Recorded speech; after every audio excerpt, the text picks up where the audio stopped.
The moment when nobody took her seriously. The woman was distracted for a short time, like 2 seconds or something. She was not paying attention to what was going on around her for a moment. It was less than 3 seconds. It only took 3 seconds for some stranger to think they could do whatever they wanted. It changed her life. A lot of people were standing there watching, and they all decided, without saying a word, that what was happening to her was not a deal, so they did nothing to stop it. The city plaza was really busy with a lot of noise and people moving around. There were street performers banging away on drums made out of buckets. Vendors were yelling out prices, trying to be heard over each other. People on their way from work were slipping past like water flowing through small openings. The neon signs were reflecting off the big glass buildings. It was evening, that time of day when people start to feel like they are not fully at work anymore. They start to relax. Their guards come down and they begin to think about other things. The city plaza was full of the city plaza's energy. She was standing near the crosswalk. She had her phone in her hand. The message that had just come through was really bothering her, so she read it again. The message on her phone was what she was looking at. "I'm running late. Do not wait for me if it gets dark." She let out a sigh, tucked a loose strand of hair behind her ear. The long day was really getting to her. Her shoulders were aching. She adjusted her bag to a comfortable position and then she glanced up. She was so tired from the long day and her shoulders were still aching from it. She shifted her bag a little higher again. Something strange. Then her arm was grabbed. It was not rough at first. That was the thing that really confused her. The way he held her was firm, like he thought he had the right to touch the woman. Before the woman could think clearly, before the woman could say a word, a tall shadow stepped into the woman's space. The woman felt this happen. It was very confusing for the woman. The man's grip on the woman was like he owned the woman. This man was really big. He had wide shoulders and he was extremely tall. He was the kind of person who takes up a lot of space. The man's hand moved from her arm to her waist. He pulled Coffee Girl forward. The man's hand was on Coffee Girl's waist now. The man leaned in. He kissed the woman. He kissed her. It was a kiss from the man to the woman. The man's kiss was on the woman's lips. The woman got a kiss from the man. Not gently. Not lovingly. Not with permission. The world just fell apart. The heat was overwhelming, the pressure was intense. The smell of cologne was all over the place. Then there was the shock of lips touching her where they should not have been. Her body went rigid with discomfort even before her mind really started yelling at her. The smell of cologne and the feel of those lips just made everything worse for her. The woman pushed the man back hard. "What is she doing?" Her voice was. It was loud enough for everyone to hear. The man took a step back and it was clear he did not think she would fight back. He let out a laugh. It was a laugh and it sounded like he thought what she was doing was funny, like she had stopped him in the middle of telling a joke. "He told me to calm down. He said I should not think much of myself." There were people watching. They were all watching something. The people were really watching. They always were. A woman across the street stopped walking. All of a. Two teenagers started talking to each other in voices. A man who was holding his phone like he was reading something on the screen was actually trying to get a look at something else. The woman and the teenagers and the man were all looking at the thing. Someone laughed out loud. Nobody stepped in to help. The situation was just left like that. No one did anything to stop it. Her heart was beating fast. It was so loud that she could not even hear the noise of the city. "You do not touch someone like that," she said. Her voice was louder now. He looked at her with a lot of attitude, standing tall over her. "You were just standing there with a smile on your face staring at your phone. Do not act like you are surprised now." People were really shocked. Then they got extremely angry. The shock was replaced by fury. She took a step back to get some space between them and her hands started shaking. "I did not give you permission," she said. That was when his face became really serious and his expression hardened. His expression hardened at that moment. He said, "Permission," again. Laughed at the idea. Do people really think others will believe that story? The story is pretty hard to believe. He did not think anyone would actually buy it. The whole thing about permission just seemed like a joke to him. The words hurt him more than when he was grabbed. The words had an effect on him. His grip was tight. The words were worse. The words were really hurtful to him more than his grip. She saw herself the way other people probably did. Her jacket was not fancy, her shoes were worn out. She did not have any security people with her. She was a woman in a crowd. People could easily ignore her. People could easily not believe in her. She was another woman, that is all. A couple walked past them. They did not look at them on purpose. They just kept looking the way. This couple did not want to see them. The man leaned in, lowering his voice. He said to me, "Do yourself a favor." The man then said, "Let it go." There was a burning feeling in her chest. It was not fear that she felt, not this time. It was something that hurt more. Step away from me. He looked at her for a moment, thinking about how trouble she would be. Then he smiled in a way. He told me to be careful. He said I do not want to make a deal out of this and cause people to stare at the scene. He meant that the scene is what people will see if I do something crazy, and that is what I want to avoid. The scene is what he is worried about. She laughed one time. It was a laugh and she could not believe it. You already did that. That got her another laugh from him and from somewhere behind her. She turned around. Saw a small group of people standing there. They were all staring at her. None of them were doing anything, they were just watching what was happening. It was like they were curious but not really caring about what was going on, like people do when something bad is happening to someone. She saw that they were watching her with a kind of curiosity that people have when they see someone problems. She said to the people around her, "Can someone please tell him that what he did was not okay?" Her voice got louder as she asked this question. Silence. Then someone just shrugged their shoulders. Someone else said, "The situation did not look that serious to me." That sentence stuck inside her like a piece of glass. It really got under her skin. Would not go away. The words of that sentence were like a piece of glass that cut her deeply. That sentence and its harsh words were still inside her. The man lifted his hands. Said, "See? Nothing happened," in a way that was clearly meant to be funny. He was trying to make a point by doing this. The man wanted to show that nothing was going to happen when he lifted his hands. Something big went down and now everything has happened with the things that were going on, and it is all done now with everything. Her breath was really short now. Her body was filled with adrenaline. She put her hand into her bag. Her fingers touched her phone again. It was then that she realized how alone the woman was. The woman felt this scare, and the woman was aware that the woman had no one with her. She said to him, "Go." She did not want him to stay. She told him that if he did not leave she would call the police.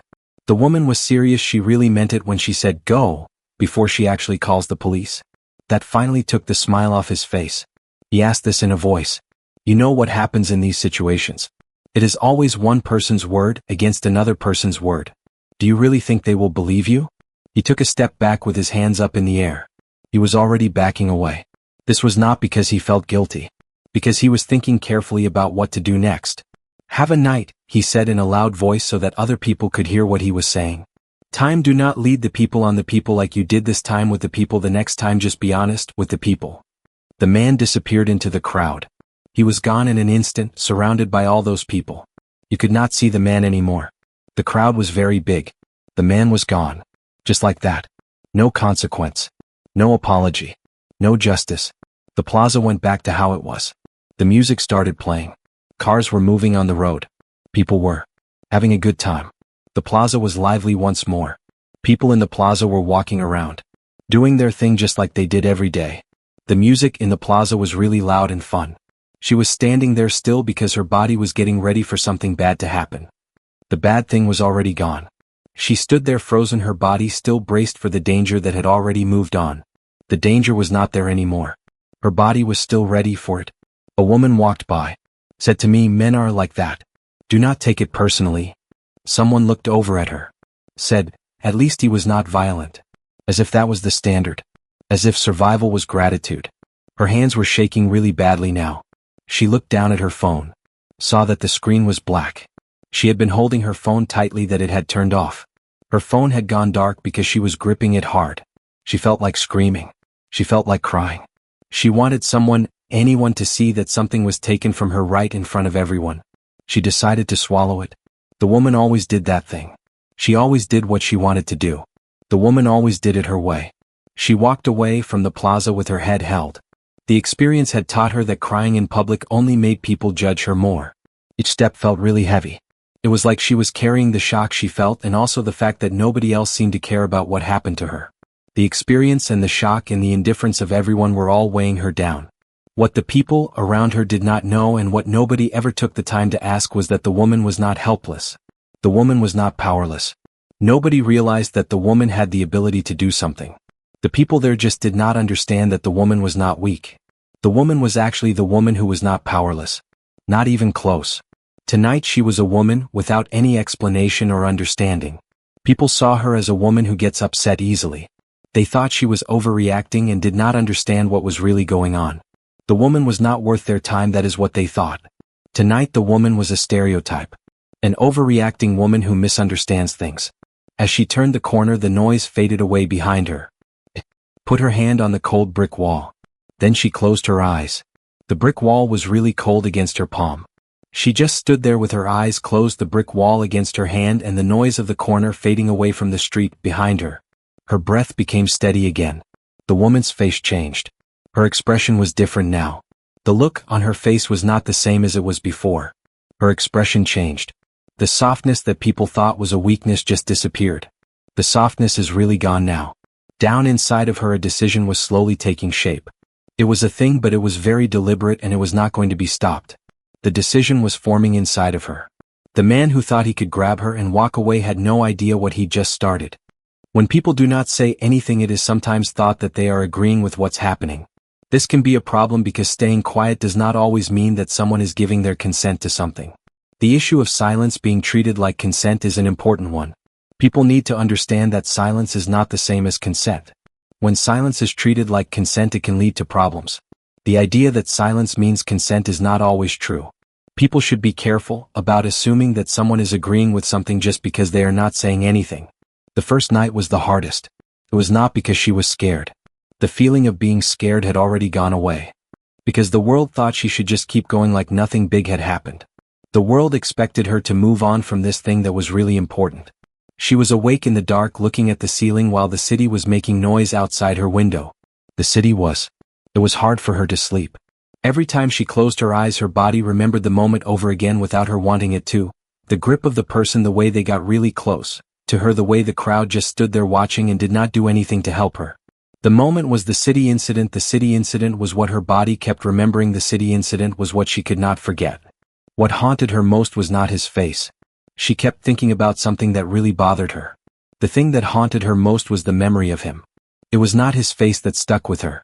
It was something about the way he acted that she could not get out of her head. What haunted her most was the memory of him and the things he did. It was theirs. There are people who have seen everything. They decided it was not their problem. These people have seen everything. They still decided it was not their problem. They just do not care about the people who are affected by the problem, which is a really sad thing. The people who have seen everything are like that. They see something and they decide it is not their problem. In the morning she felt really tired. She got up anyway. She took a shower, put on her clothes and went out into the world.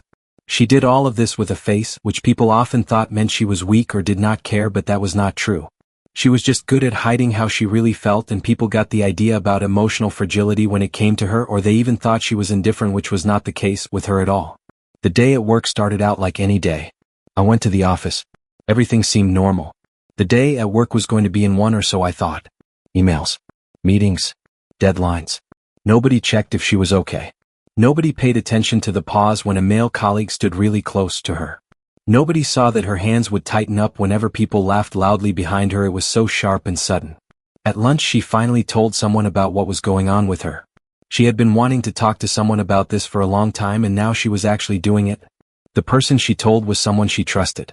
She felt a lot better after talking to them about the things that were bothering her, the things that were on her mind. She was talking about her problems. Not the full story. Just enough. The woman spoke in a voice. She said something bad happened the night before. A man touched her. He should not have done that. She slowly stirred her coffee while talking about this. The man did not have her permission to touch her. Her coworker blinked. Like someone actually grabbed computer service worker? Yes. There was a pause. Then someone said, "Did you know that person?" No. There was another pause. It was even longer than the one before. "Did you actually call the police?" No. Her coworker leaned back. Well, situations like this can get really complicated. There it was. Complicated. It is like her body got the instructions. Her body did something it was not supposed to do. The body of this woman is like it made a mistake when it was growing up. It is as if her body filled out the paperwork. It seems like the system thinks that victims have to be perfect all the time and perpetrators do not have to do anything. This is not fair to the victims of crimes. The victims are already going through a time. Justice should be about helping the victims and punishing the perpetrators. Justice should hold perpetrators accountable for what they have done to the victims. The victims do not deserve to be treated this way by the system. The perpetrators are the ones who should be held responsible for their actions. The conversation went in a direction, and just like that, the woman was left to deal with the weight of it all by herself. The weight of it was something the woman had to carry once again. The city was back to normal by evening. The city had already moved on by that time. People in the city were doing their things and it seemed like everything was fine again in the city.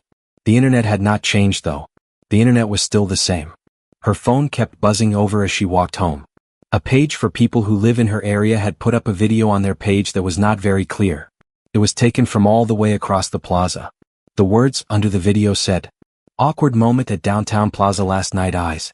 The comments were worse. The woman did not look that upset. The woman did not. That is a really strange thing. Why did the woman not scream when that happened to the woman? The woman should have screamed. The woman did not make a sound. Some women really like being the center of attention. Then they feel bad about it later on. They get a lot of attention from people. It seems nice at first, but then the women start to regret it. The attention that women get is not always a thing because women can feel bad about it later. Women who love attention have to be careful because attention from people can be tricky for women. If something is really that bad, someone would have done something about the situation by now. The fact that nobody has stepped in to stop the problem says a lot about how people feel about the issue. If the situation was really that serious, someone would have stepped in to fix the problem. She closed the app. Her jaw was tight. She was really upset with the app. The app made her feel this way. This is what always happened. When you did not do something about the trauma the way the world just thought the trauma was not real. The trauma was still there. People thought it did not exist because you did not handle the trauma correctly. At home, she finally allowed herself to sit down and rest for a bit. She had been on her feet for a time and it felt really good to sit down at home. Sitting down at home was what she needed to do. She did not cry. Not yet. So she decided to open her laptop. She thought about the moment again. This time she did not think about how it made her feel. She just looked at the facts. What time was it? Where did it happen? What were the angles like? How many people were around to see it? Where were the cameras? How did people get in and out of the place? She thought about the moment and the cameras and the people who were there and the time and the location and the angles and the entry and exit routes. The shift was subtle, but it was there. The pain was not in charge anymore. The pain did not control everything like it used to. Now the pain was no longer leading my life. Focus was. She looked at the public security maps to see where the cameras are around the plaza. The cameras are important because they show what is happening. She found the spots where the cameras cannot see. She marked them. Then she tried to figure out the way someone could move around without being seen on the cameras. She did this by tracing the paths of movement on the public security maps. She was not doing this out of revenge. She was doing this because the truth really mattered to her. She knew something that most people did not know. The truth was important to her. That is why she was doing it. Silence wasn't her weakness. It was her advantage. The day she got a message from someone she did not know. This message was from an account that she had never seen before. The account was completely unknown to her. You are making a deal out of something that is not that important. This thing is not as bad as you think it is. You are blowing the whole situation way out of proportion. Another one followed a few minutes later. We have to be careful. Making accusations can really ruin people's lives. False accusations are very serious. They can cause a lot of harm to the people who are accused. We should always make sure that we have all the facts before we accuse someone of something. False accusations can destroy a person's reputation. They can also cause a lot of emotional pain. So we have to be very careful and make sure that we are not making accusations. False accusations ruin lives. We should do our best to avoid making them. The woman completely blocked those people without giving them a response. She just decided to block them. That was it. The woman did not want to talk to those people also, she blocked them without responding. Then another message. This one was different. I saw what happened. I'm sorry that no one helped the person in need. The situation with the person is really sad because no one gave the person any help. She looked at the screen for a long time before she wrote back to the message on the screen. The screen was just sitting there in front of her. Thank you for saying that. This was the time her chest felt a little better since the incident happened. Her chest had been really tight. Now it was loosening up even if it was just a little bit. The incident had been weighing heavily on her. For the first time her chest was feeling slightly better. The pressure just kept building up. Her supervisor told her that she should not let things distract her from what she's doing. A friend asked her if she thought her supervisor really meant something. A relative told her that she should not make problems with her supervisor, the supervisor of hers. The comments just kept piling up one after the other until it felt like the whole world was waiting for her to just fade away without making a sound. The comments were really getting to her. It seemed like the comments were daring her to disappear quietly. But disappearing had never been her way. What nobody knew, not the people at her job, not the people she met online, and not the people in that plaza, was that she had spent a lot of time in places where people sounded really nice. They were actually really powerful. They could hurt her and then just smile and act like nothing was wrong. Nobody would think they did anything bad. She had been around this kind of thing for years. She had studied systems that protected people like him. She knew about the systems that were made to protect people like him. These systems were very important for people like him. And what is really important is that she figured out where those systems went wrong. She learned how those systems failed. That night was really late. She was standing at her window. She was watching the car lights down on the street. They just kept coming and going like thoughts that would not stop. Her own face was looking back at her from the window. It looked really calm and quiet, like she was not feeling anything, all like her car lights. Her thoughts were moving, but her face was not showing it. She said quietly, "Not this time." Somewhere, across the city, the man who grabbed her was sleeping peacefully. He was very sure that nothing would happen because of what he did. The man who grabbed her thought that the moment was over and that was the end of it. The man who grabbed her was confident that everything was fine now. The man had no idea how wrong the man was. He just did not know that the things he thought were true were actually not true all. The man was completely mistaken about everything. The world did not think what happened was a deal, but she thought it was important. So she started to write it all down carefully and very quietly, making sure to include everything about what happened with the things that happened. She was documenting the things that happened. And once she finished, there would be no room left for doubt. They thought she was weak because she was calm. That is not true of her. They mistook her calm for powerlessness. It is about her and what they did to her. They did not understand that her calm was not a sign of being powerless. They mistook her calm for powerlessness. That was their mistake. The city basically forgot about what happened. This was 3 days after the incident. People were not talking about the incident anymore. The city had already moved on from the incident. That was the moment when she started doing things. She began at that point in time. That was when she began. She still went to her job every day. She did all the things she normally did, like answering emails and going to meetings. She also smiled when she was supposed to. If you really paid attention to her, you might see that she was talking a little less and listening a little more. Her eyes would stay on things that other people did not even notice, like details that most people ignored.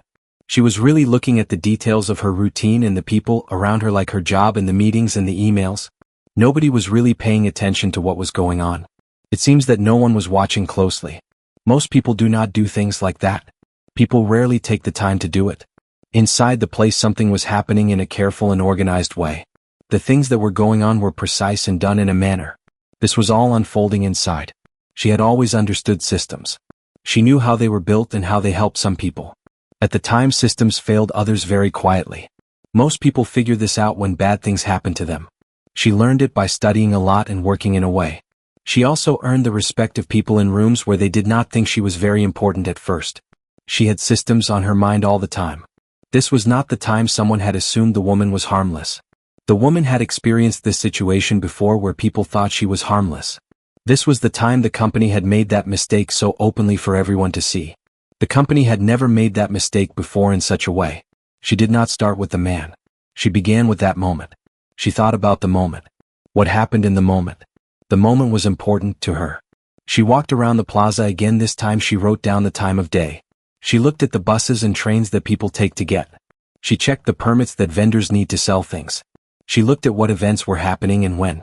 She wanted to know how many people were in the plaza at times.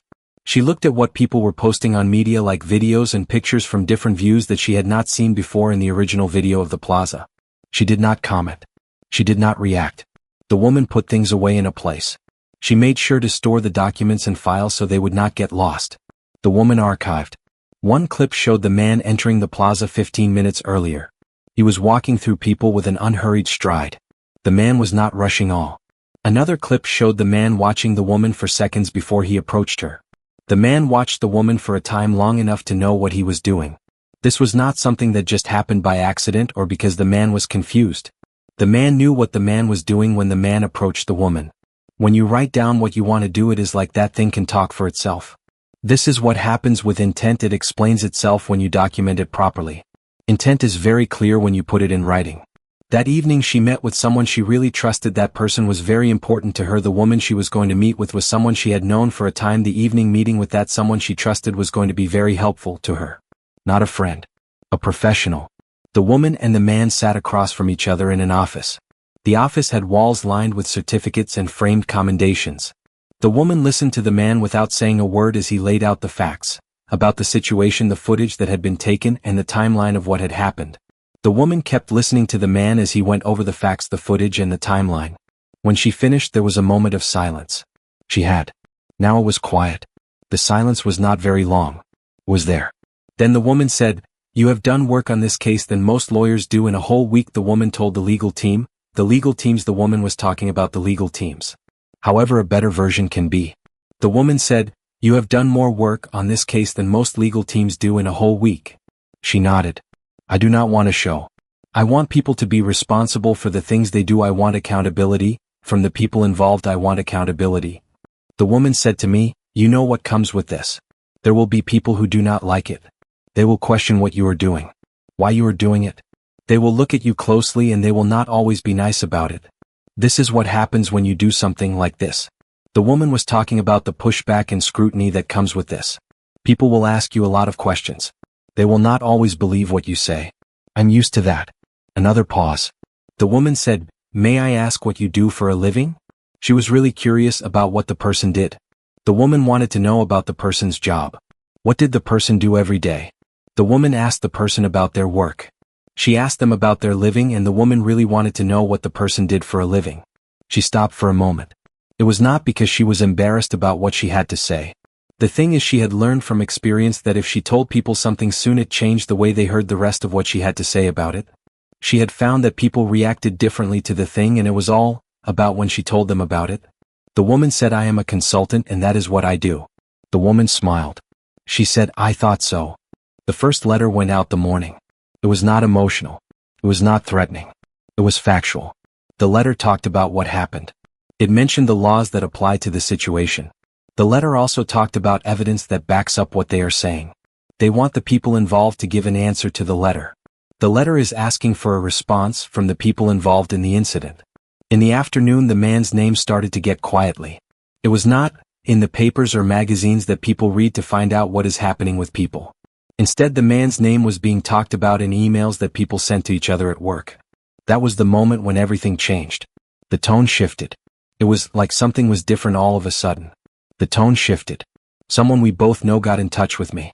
They were being very careful about what they said. They told me, "He does not remember it happening like that." They said, "He thought you both felt the way about each other." The woman gave a response one time. "Consent is not a misunderstanding." Then the woman stopped responding to me. The woman just stopped responding. 2 days later, the plaza incident was no longer awkward. It was under review. A second person who saw what happened came forward. This was a vendor who had seen the thing and felt bad about not saying anything before. Then another person spoke up. This person was a security contractor who remembered what the man looked like. Each message that came in said the thing in a quiet way. I did not think it would make a difference. This thing always mattered to me. It is very important that it always mattered. The fact that it always mattered is what makes it so special. It always mattered. Things were happening behind the scenes. People were making calls to each other. The man was being asked to meet with others. The man's confidence, which used to be so strong and easy for him, started to break down. The man's confidence was not what it used to be. The man got in touch with someone through another person. The message said that the person just wants the problem to go away. They think that the issue can be resolved privately, so the message said, "We can resolve this privately, and also, I just want this to go away." The person really wants the problem to go away. The woman read the thing one time, then she closed her laptop. The laptop was now closed. The woman had read the thing on her laptop. This was never about making noise. It was about something. The whole thing was never really about making noise. The thing was to make the truth something that people could not avoid. This was about making the truth unavoidable. People had to face the truth. It was going to be right in front of them. The truth was going to be something that they could not escape. It was going to be the truth that they had to deal with. At her job, the supervisor called her into the office. She had to go to the office because the supervisor wanted to talk to her. The supervisor is the person in charge of her at the workplace. "I did not realize," they said, "that you were doing level advisory work." They were being very careful with what they said. They knew that level advisory work was a big deal. The person they were talking to was involved in this kind of work. They wanted to be respectful. She looked back at them without looking. "I did not think it was a deal," she said. She was talking about something that seemed important to them but not to her. The thing that was important to them was what they were looking at her for. That was what she did not think mattered. The supervisor cleared their throat. We want to help the person, we want to support the person. This was a change, but it said a lot about what was happening. It was a shift, and that small shift was very telling. People usually show respect after a while. She knew that respect often arrived late. It is something that people do not always think about. A way respect is one of those things that can take some time. Respect, she knew, often arrived late. That evening she stood at her window again, looking at the city lights down below her. The city was really coming alive. Out there, the man who thought he could just take what he wanted was finding out what it is like to lose control of the whole situation. The man was learning a lesson about the man's own life and the city that the man lived in, the city that was full of people, like the man who had to deal with the consequences of the man's actions. And this time there would be no crowd to look away. When power is forced to answer. The man broke before the story ever reached the headlines. That was the part no one talked about, the quiet collapse that happened behind closed doors, far from cameras and comment sections. Power rarely fell with a dramatic crash. More often, it unraveled in whispers, in sudden cancellations, in calls that stopped being returned. She saw it happen in real time. First, the intermediaries stopped using confident language. Then they stopped using legal language. Then they stopped pretending they weren't afraid. He's willing to apologize, the message said. Publicly if necessary. She didn't reply. Apologies offered under pressure were not remorse. They were damage control. What she wanted was acknowledgement, clear, unambiguous, impossible to spin. The formal review concluded faster than anyone expected. Security footage was authenticated. Witness statements aligned. The timeline left no room for interpretation. The phrase unwanted physical contact appeared in writing, followed by words that carried weight. Substantiated, violation, accountability. The plaza, once indifferent, became a focal point. The same people who had walked past her now watched with interest as the story shifted. The video resurfaced, this time slowed, annotated, contextualized. The laughter vanished from the comments. The excuses dried up. People began to say things like, "I didn't notice that before." Of course they hadn't. The man released a statement. It was polished, carefully worded, legally reviewed, but it admitted what mattered. "I acted without consent," it read. "I was wrong." The consequences followed quickly. Professional affiliations quietly severed ties. Speaking engagements were postponed indefinitely. Organizations that once benefited from his presence suddenly remembered their values. He was asked, firmly, permanently, not to return to certain spaces. She never attended those meetings. She didn't need to. Justice, when done properly, didn't require her to watch someone fall apart. It required the world to recognize what it had ignored. One afternoon, as she walked through the city, she passed the plaza again. Looked the same. Different people. Same rhythm. Same noise. But this time something had shifted. A woman stood near the crosswalk, absorbed in her phone. A man stepped too close, then stopped. Hesitated. Stepped back. The woman didn't even notice. She did. And she smiled, not with satisfaction but with something deeper. Relief. Later that week, she received a message from someone she didn't know. "Because of you, I reported something I thought didn't matter." It did. She sat with that for a long time. The victory wasn't public humiliation. It wasn't revenge. It was this. The subtle rewiring of what people believed they could get away with. The man never contacted her again. He didn't need to.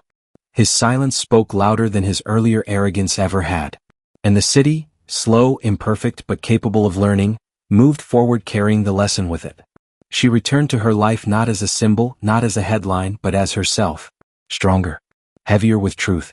Unmistakably seen. The respect that should have come first. Weeks later, the city barely remembered the man. That, she realized, was the most fitting outcome of all. Power built on entitlement was always fragile.